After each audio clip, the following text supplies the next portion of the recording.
Hello grade 7 students! Distance versus displacement, yan ang topic natin sa araw na to.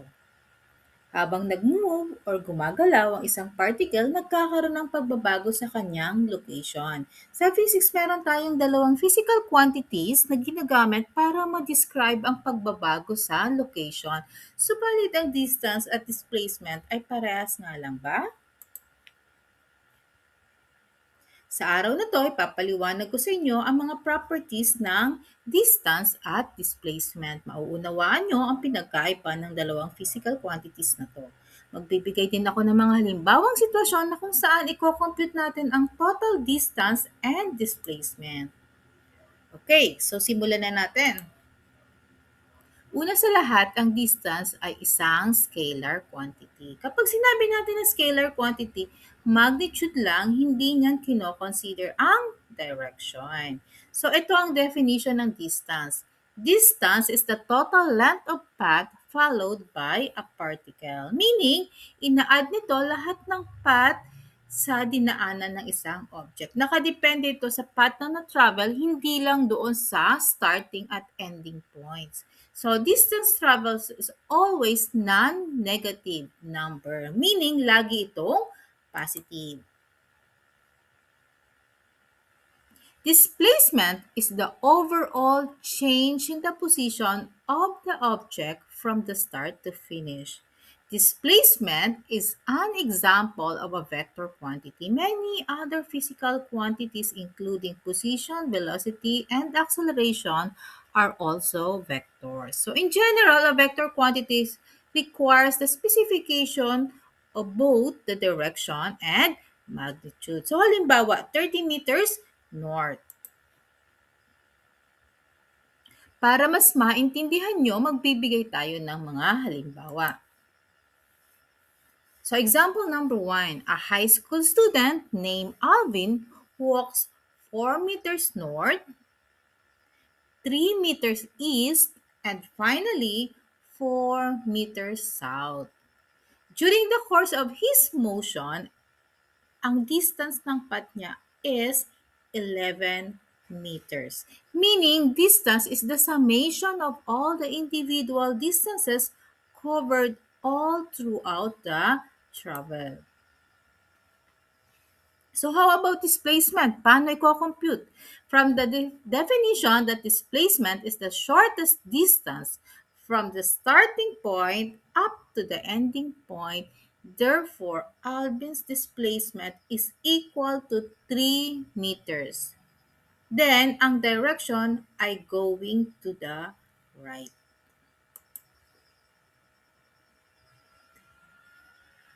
Ang displacement ay meron laging direction, whether up, down, left, or right. O pwede rin natin gamitan geographical units gaya ng north, south, east, and west. So, isang indicator din ng direction ay ang positive. Usually, ibig sabihin nito ay up, north, and east, or forward.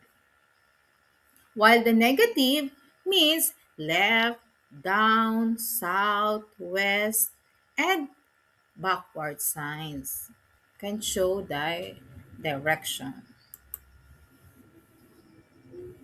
Dito sa pangalawang halimbawa, si Ella tumakbo ng 4 meters north at 3 meters east.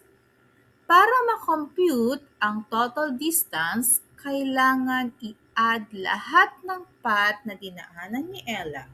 So therefore, 4 meters plus 3 meters, that is equal to 7 meters. So distance is always positive. So dito sa pangalawang halimbawa, naka-form ng right triangle. So therefore, gagamitin natin ang Pythagorean formula para makuha ang value ng displacement. A is equal to 4 meters while B is equal to 3 meters. So we are going to substitute all these values sa formula ng Pythagorean theorem, and then we will be able to get the value of 5 meters and the direction is north of east. So, ito, example number 3. You walk from your house to a friend's house that is 15 meters away. You then walk home. So, what distance did you travel? And then, what was the displacement for the entire trip? So, the total distance traveled are equal to 30 meters, while displacement is equal to 0. Take note that when a body finishes at the starting point, then there is a zero displacement. Okay, so isummarize na natin. So lahat ng na-discuss natin ngayon. Distance is the total movement of an object with no regard to direction. A scalar quantity. It has a magnitude but no direction. Displacement is the change in the position of an object. A vector quantity, it has a magnitude and direction. So maraming salamat sa inyong lahat. If may natutunan kayo, maaari niyong i-press ang like button and subscribe to see